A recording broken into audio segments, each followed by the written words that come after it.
vida, amando e se entregando ao Senhor para que realmente aquilo que esse tema propõe seja uma realidade na nossa vida.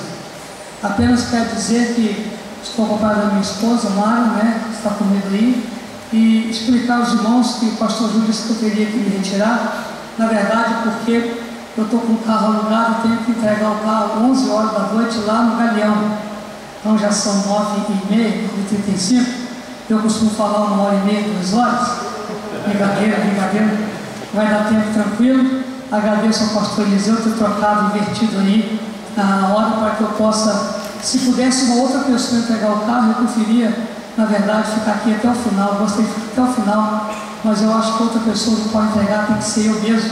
Então agradeço o entendimento dos irmãos, a compreensão. E vamos ler a palavra do Senhor.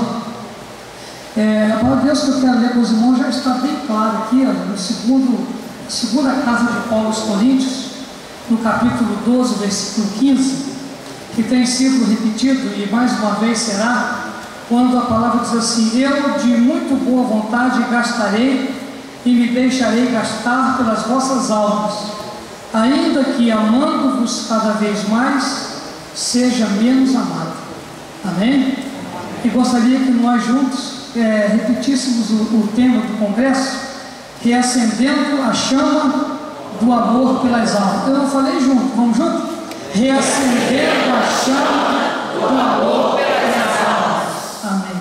Senhor Deus, Pai querido, nós te louvamos nesta hora, nós bendizemos o teu nome, porque o Senhor nos trouxe a este lugar, e certamente o Senhor nos trouxe aqui porque tem algo a realizar em nossas vidas, e o que eu tenho ouvido é que esta obra o Senhor está realizando paulatinamente, ó Deus, e a cada culto, e a cada palestra, e a cada peça, e a cada louvor, é o Senhor falando ao nosso coração, é o Senhor alimentando a nossa alma, é o Senhor fazendo aquilo que Ele espera que seja feito neste congresso. Mais uma vez a tua palavra é lida e agora será ministrada. Senhor, me coloco nas tuas mãos para que o Senhor me dê graça, me dê sabedoria, me dê a unção necessária, e a tua palavra caia em boa terra, Senhor, e ela frutifique para a glória do teu nome.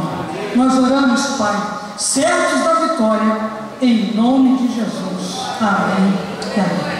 Podem sentar-se, queridos. Eu quero primeiramente parabenizar o reverendo Júnior e a sua equipe pelo tema que eles deram a esse congresso, reacendendo a chama do amor pelas almas. Por que eu estou parabenizando-os por esse tema?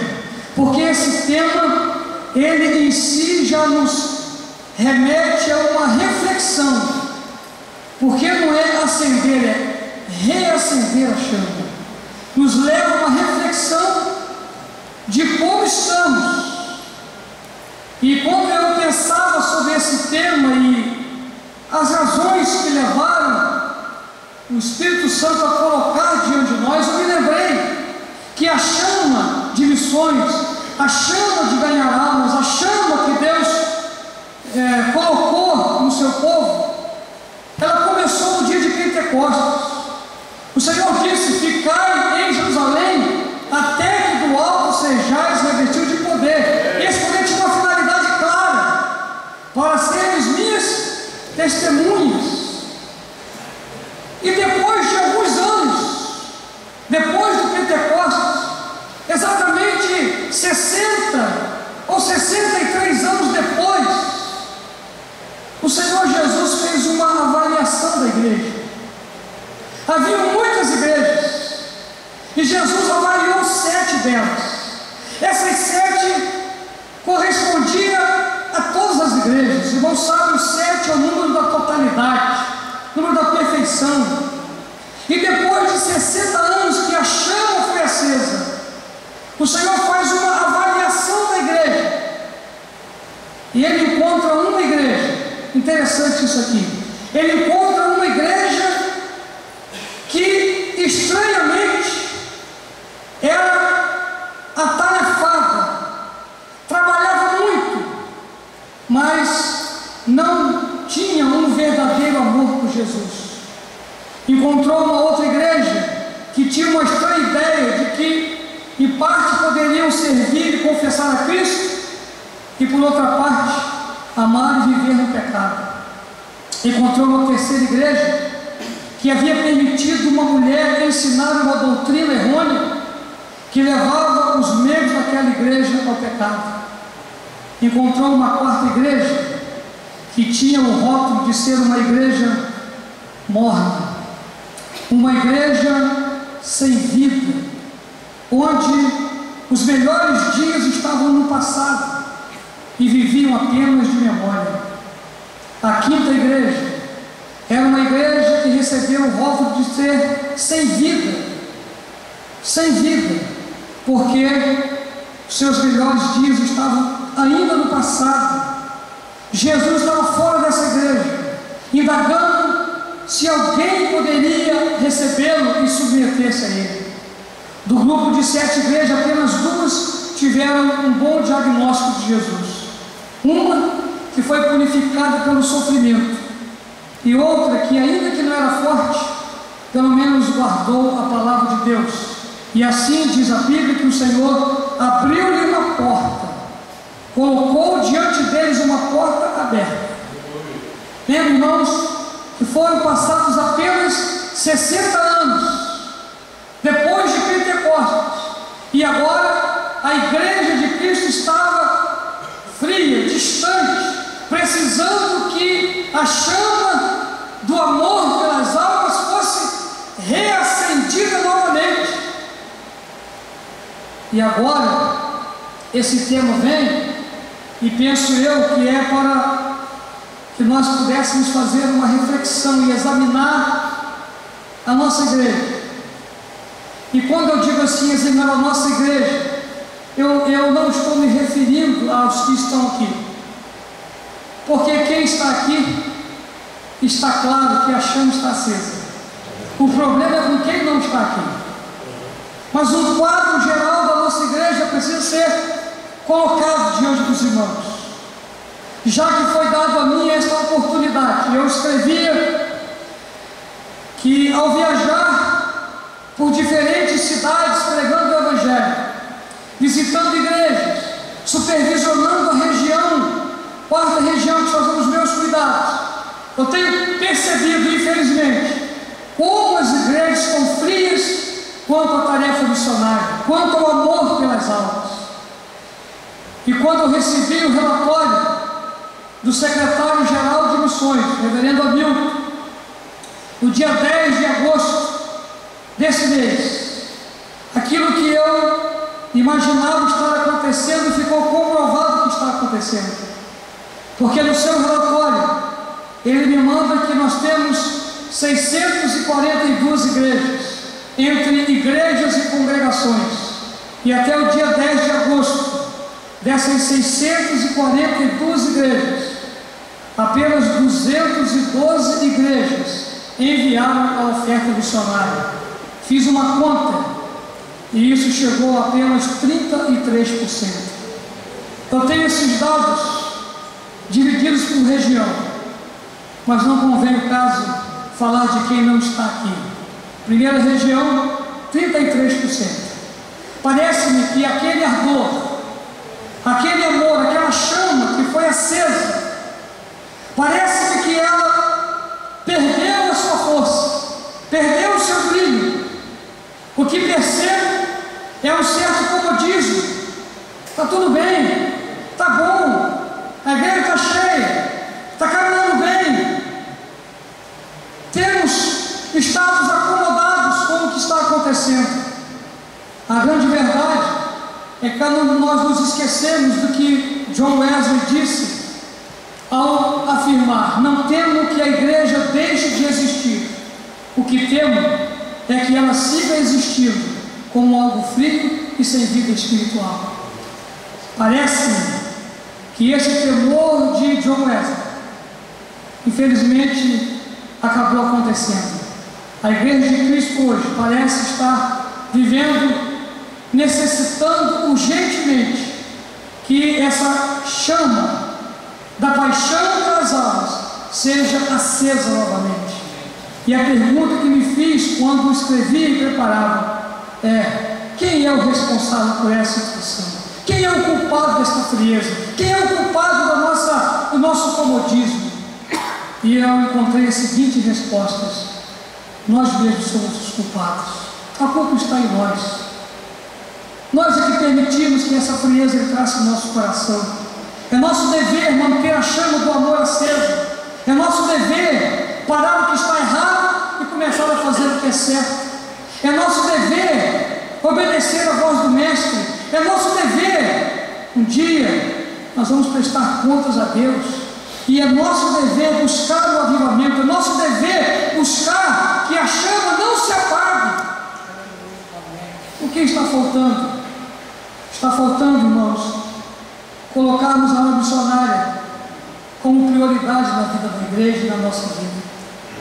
A razão de ser da igreja é missões. Foi dito aqui à tarde um texto que nós somos sacerdócio real, somos nação santa, somos povo de propriedade exclusiva de Deus, mas para uma finalidade: para anunciar. Essa é a finalidade: anunciar, ganhar, amar, se entregar. Essa é a nossa finalidade. O que está faltando? Colocarmos missões no seu devido lugar, na sua prioridade. Só assim nós conseguiremos mudar o quadro que estamos vivendo hoje. Eu sei que quando se fala em missões, a coisa é mais complicada. Há um certo indiferentismo, há um certo descaso, há quem zombe. Por exemplo, estamos no congresso regional e eu fui informado que a primeira região tem mais ou menos 33 mil membros. Com 107 inscritos, tem menos de 0,5% de membros presentes no Congresso Regional de Missões. Por quê? Porque a chama está apagada. Infelizmente é verdade. Se fosse qualquer outro congresso, teria muito mais gente. Mas é de missões.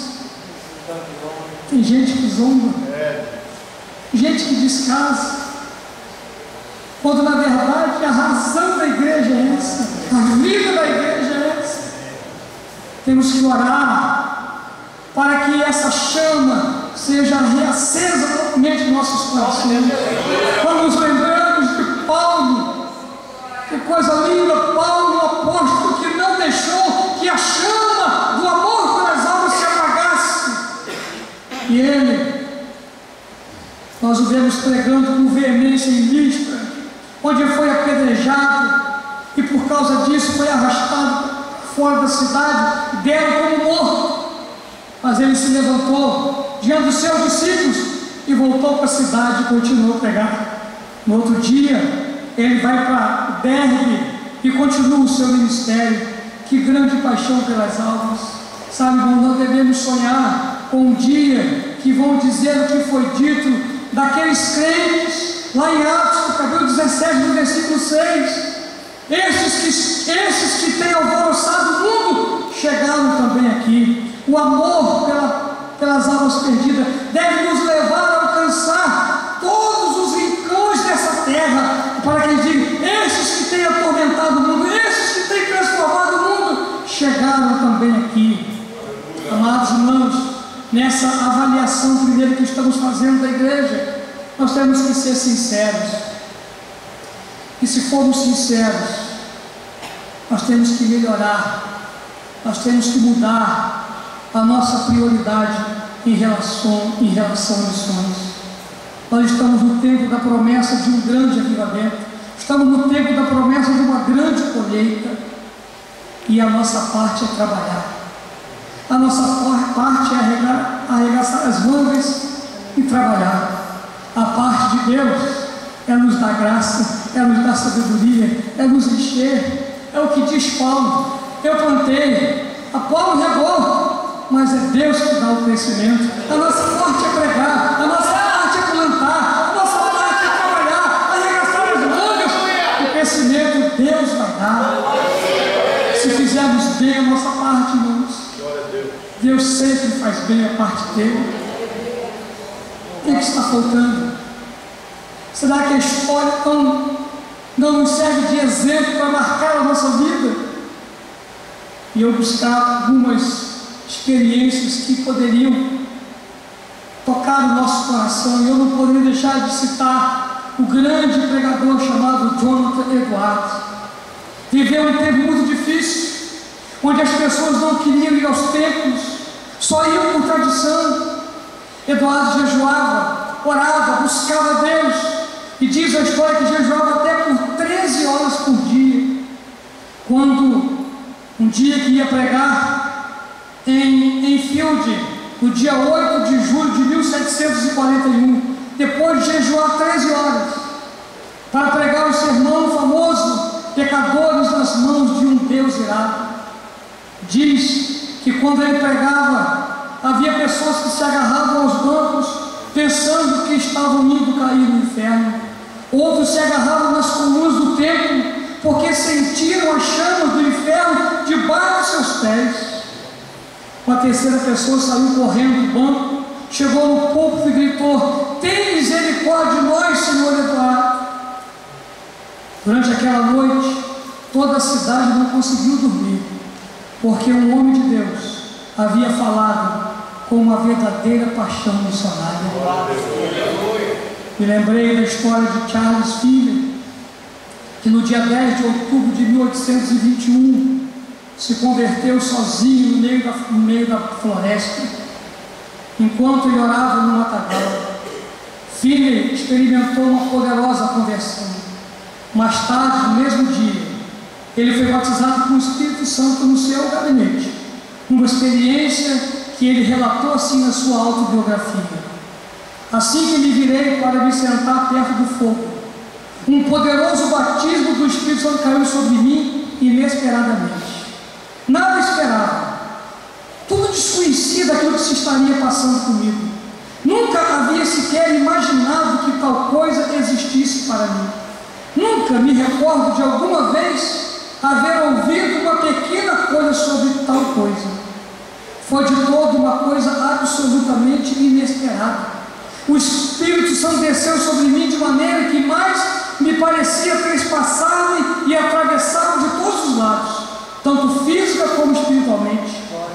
Mas parecia uma corrente eletrificada de ondas de amor. Passavam em mim e por mim, atravessando meu corpo todo.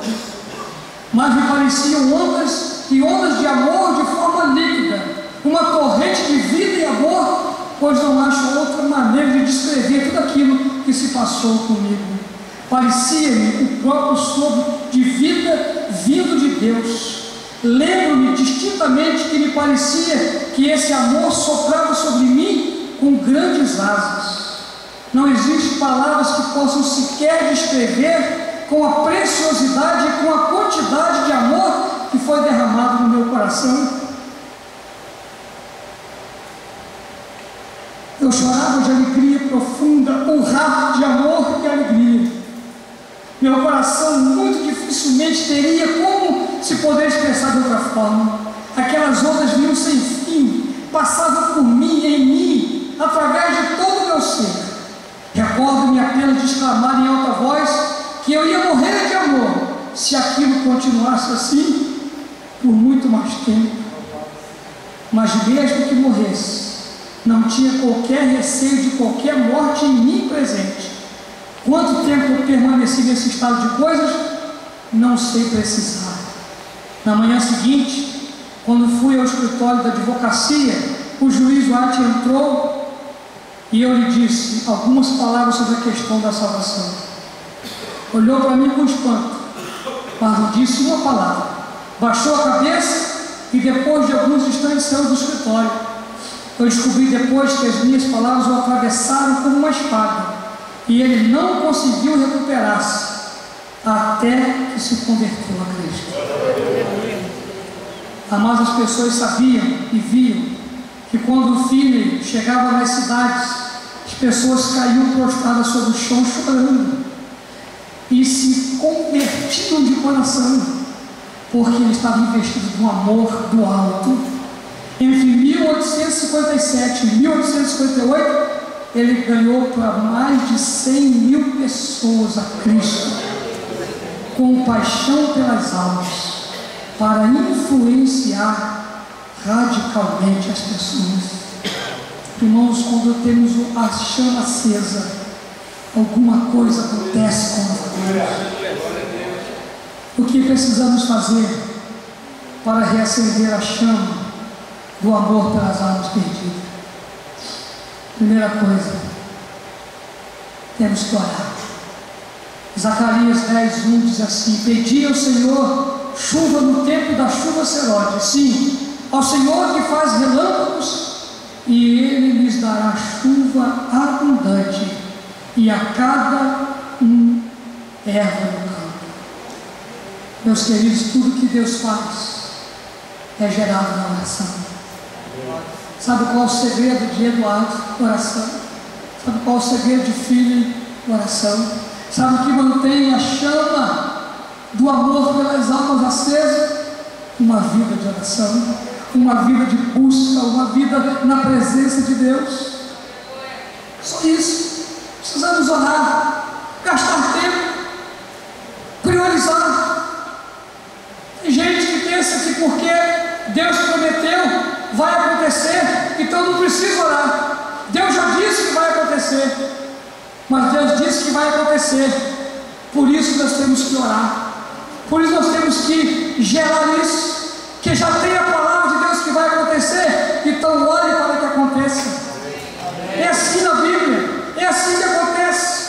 Quando lemos Daniel capítulo 9, versículo 2, nós lemos assim: no primeiro ano do seu reinado, eu, Daniel, entendi pelos livros que o número dos anos que ele falara ao profeta Jeremias, em que haviam de cumprir-se as desolações de Jerusalém, era de 70 anos. Daniel fez umas contas e descobriu que o tempo de sofrimento era de 70 anos, e o tempo havia chegado, e Deus iria tirar aquelas desolações. Sabe o que ele fez? Versículo 3: e eu dirigi o meu rosto ao Senhor Deus, para buscar com oração e súplicas, com jejum, com saco e com cinza. Entenda isso. Ele viu que o tempo havia chegado, ele fez a conta, 70 anos. Então eu busquei o Senhor em oração, em súplica, com jejum e saco de cinza. Sabe por quê? Daniel entendeu e sabia que tudo que Deus faz, Ele faz gerado pela oração. E ele passa a buscar o Senhor. Clame, meu querido, jejue, não deixe a chama apagar. Você tem a sua chama, você tem a paixão pelas almas acesas no seu coração, não deixe apagar. Cultive a sua vida de oração, busque o Senhor, gere no mundo espiritual, clame mesmo, veja o que ninguém está vendo. E essa chama jamais se apagará do seu coração. Sabe qual a segunda coisa? Obediência. Obediência.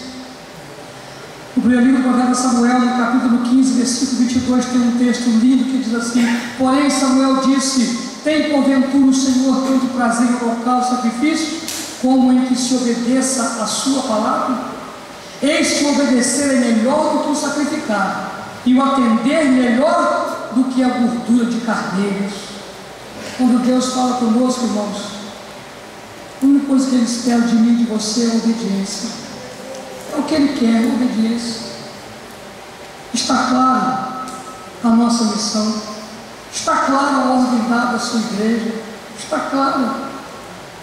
É bom nós termos momentos de comunhão, termos um sítio maravilhoso, é bom nós termos conforto, é ótimo, irmãos, é ótimo, mas não em troca de deixar a obra missionária, mas não em troca de não cumprir o ide e o chamado de Deus para a nossa vida. É ótimo, se pode, amém, mas não pode ser prioridade na nossa vida.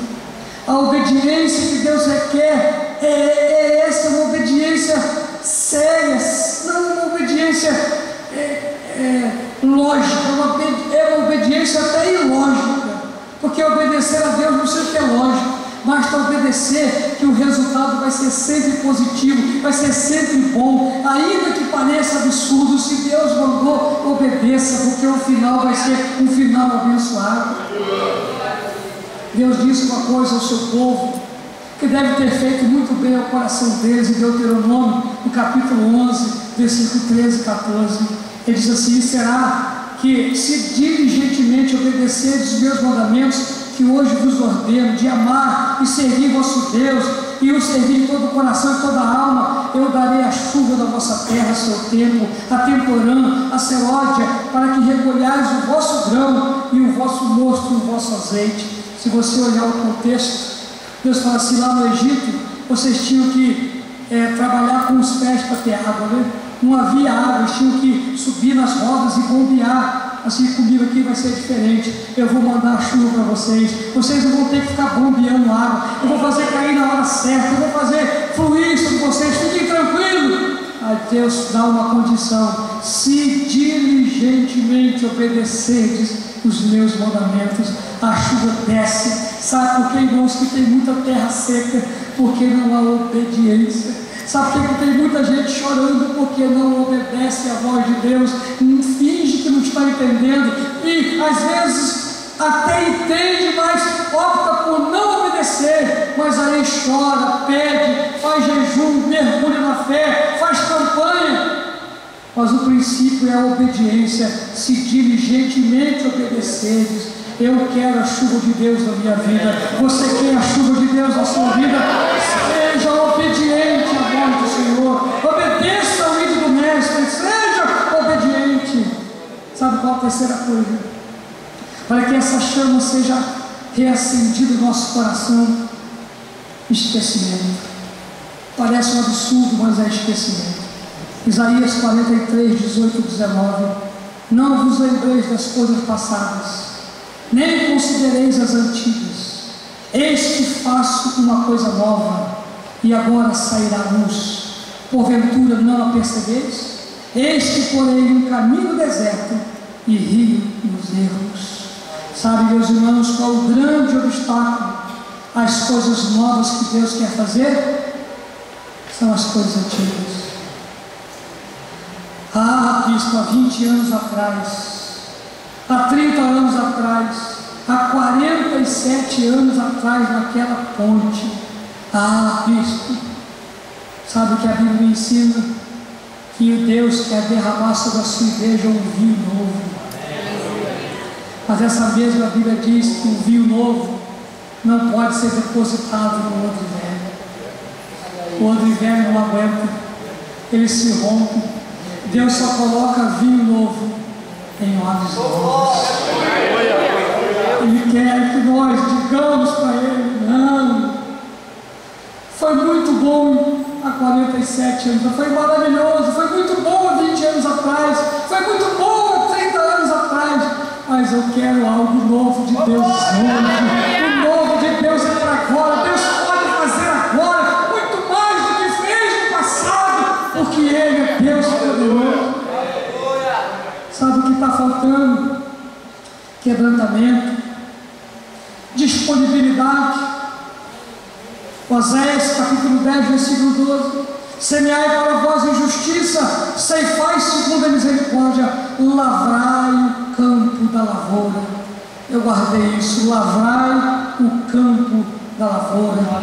O campo da lavoura geralmente é um terreno cheio de ervas daninhas, mas para que haja um renascimento, para que haja uma replantação, as ervas daninhas têm que ser retiradas, para que novamente aquele campo produza.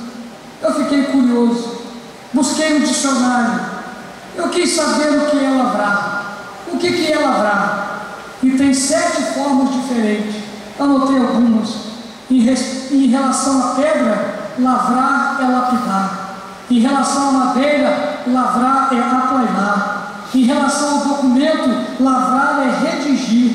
Em relação à agricultura, lavrar é arar, cultivar. Junte essas, por favor. Vou ler: lapidar, aplainar, redigir, arar, cultivar. É isso que se faz no coração. se aplana o coração, se lapida o coração, se redige o coração, se lava, se cultiva, se abre. É a oração do salmista: vê se há em mim algum caminho mau e guie-me pelo caminho eterno. Lavrar o campo de lavoura é exatamente preparar o coração, quebrantando-se na presença de Deus. A chama só será reacesa se tivermos disponibilidade para buscar a Deus em oração. Mas oração de verdade. Oração de verdade. Se tivermos disposição para esquecer as coisas que para trás ficaram, se tivermos disposição para quebrantar o nosso coração, disposição para obedecer a palavra de Deus.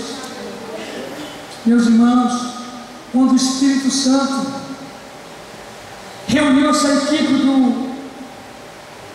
da primeira região da Secretaria Regional de Missões e soprou no ouvido deles, reacendendo a paixão, o amor, como é que é? Reacendendo a chama do amor pelas almas perdidas.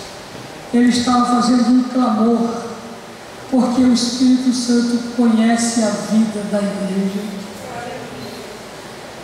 Nós temos que sair daqui tão acesos que nós vamos acender os que estão apagados. Temos que sair daqui dispostos a orar mais, nos quebrantarmos mais, obedecermos mais, esquecermos mais do que ficou para trás. Esse congresso não pode criar no nosso coração uma frustração. Tão pouca gente, que pena, missões está assim, não, ele tem que reacender a nossa chama e sairmos daqui e começarmos a contaminar aqueles que estão perto da gente e dizer: olha, o congresso foi uma bênção, Deus derramou sua graça sobre nós, Deus nos encheu, Deus mudou o nosso coração, Deus nos deu uma nova visão. Nós temos que sair daqui, irmãos, dispostos a orar muito mais do que nós temos orado, nos quebrantarmos muito mais do que estamos quebrantados. Temos que sair daqui, irmãos, querendo o novo de Deus na nossa vida. Deus escolheu esse tema para fazer com que a igreja metodista wesleyana, não só da primeira região, mas a igreja metodista, refletisse acerca de missões, acerca de como está a chama desse amor no nosso coração, como está a chama do amor no meu coração. Eu fiquei vários dias escrevendo, lendo, vários dias, como se não bastasse o outro dia inteiro. E algumas vezes, irmãos, eu chorava sozinho. Oh, meu Deus, como a gente permite a frieza entrar no coração da gente. Por isso, quando eu fui orar à tarde pelo casal, eu chorei, porque isso é raro. Sabe o que foi dito aqui hoje à tarde? Esse ano só tivemos 2 alunos na GMU. Sabe o que a irmã pediu? Ore, irmãos, para que a chama seja acesa novamente. Por que 2 alunos? Por que para missões? Por que 100 inscritos? Por que para missões?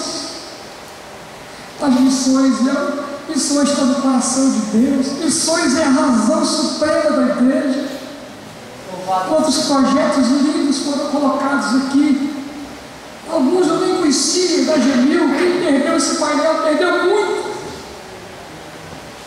E Deus está acendendo a chama do meu coração mais ainda. Eu busquei na minha região lá, hoje, ontem, 37% das igrejas enviaram oferta. E eu fiquei em segundo lugar ainda agora. Primeiro foi a 6ª região, 50% das igrejas mandaram oferta. Segundo fui eu, 4ª região, 37%. Terceiro foi a primeira, graças a Deus, 33%. a segunda 31%, a quinta 18% e a sétima 13%. Quando fiz a média, a nossa igreja deveria pegar a oferta do segundo domingo de junho. Não é isso, pastor? Terceiro domingo de junho. A oferta do culto do terceiro domingo de junho. Em agosto eu recebo um relatório, apenas 33% mandaram. Essa chama tem que ser acesa ou não tem? Vocês têm que fazer alguma coisa ou não tem? Está o secretário sem saber o que fazer. Vamos orar. Quando na verdade é só obedecer, é só cumprir. Pastor Júlio, esse congresso, ele é uma resposta, ele é um clamor de Deus para a igreja brasileira. Se Deus permitir, eu vou escrever parte desse sermão no jornal Voz Brasileira, com dados, e tudo que eu puder, para ver se de alguma forma essa pequena voz possa servir para trazer um quebrantamento, para trazer uma inquietação. O que nós não podemos é permanecer do jeito que está. Nossa igreja é uma igreja missionária, que começou ganhando e alcançando estados e países, e de repente ela se acomoda, satisfeita. Que bom, já somos quase 100 mil membros, mas o que é 100 mil para tantos milhões de brasileiros que estão aqui, para bilhões de pessoas que estão no mundo? Nós não fizemos nada ainda. O homem, com amor e paixão pelas almas perdidas, e um ano, levou a nossa igreja toda a Cristo, 100 mil pessoas a Cristo. Um homem. Olha, imagina 100 mil pessoas.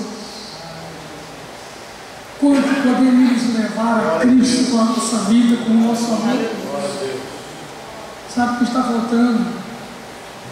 Para orarmos, colocar os nomes, todos os nossos pastores, todos os nossos missionários, todos os nomes diante de Deus. Senhor, acende a chama, acende essa chama, acende. Irmão, a nossa igreja vai mudar a história desse país. Aleluia! Porque Deus precisa de homens, mulheres, com um coração aceso, amando as vidas perdidas. Sabe o que eu acho maravilhoso? E sou apaixonado por Paulo, porque ele não permitia acabar aquilo, não permitia. Ele cumpriu o seu ministério, combatia o bom combate, acabei a carreira.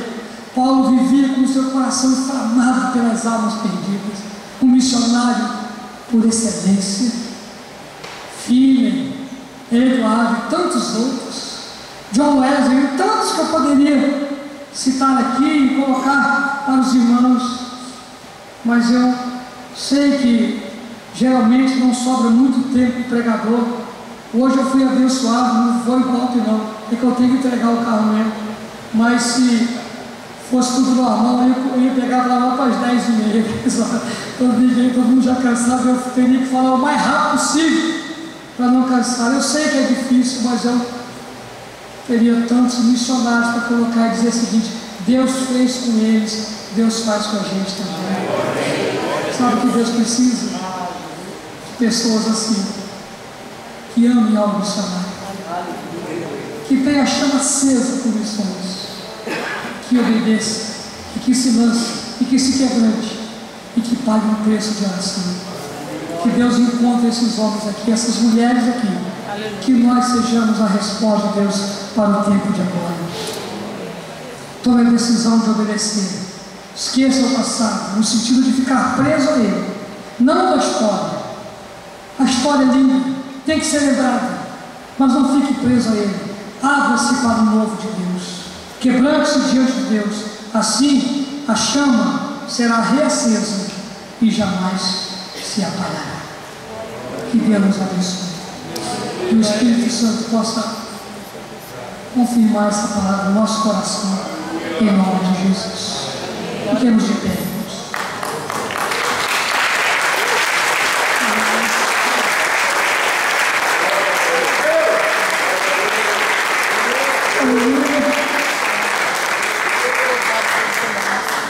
Feche os seus olhos um instante. Oh, Deus. Louve a Deus porque a sua chama está acesa. Mas não querendo, lembre-se que infelizmente não é a realidade da maioria da nossa igreja. E eu queria que nós tivéssemos um momento agora de oração por eles, de choro por eles. Porque, de uma certa forma, eles não têm culpa, porque foi esfriando, não se deram conta do perigo que corria. Esqueceram que o John Wesley disse: eu não temo que a igreja deixe de existir, porque eu temo que ela exista com frieza. Vamos orar para que essa chama possa também alcançar nossos irmãos queridos, aqueles que talvez desdenham a obra missionária, que zombam da obra missionária, que são indiferentes à obra missionária, que poderiam estar conosco, mas não quiseram estar, não interessa. Isso é porque a chama está apagada, mas a oração do justo ela pode muito em seus efeitos. E eu creio que nós vamos levantar um clamor aqui, irmãos, e essa chama vai se acender em alguns lugares. Deus vai fazer alguma coisa. Deus é poderoso. Nós estamos perto de um reavivamento espiritual e nós temos que fazer a nossa parte. Levante as suas duas mãos, vamos clamar ao Senhor. Ó Deus poderoso, Rei dos reis, Senhor dos senhores. Oh Deus querido, olha para nós como igreja. Perdoa, Deus, perdoa.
das coisas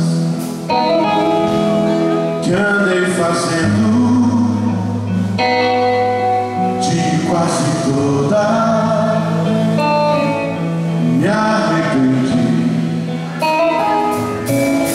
mas houve uma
Te amo.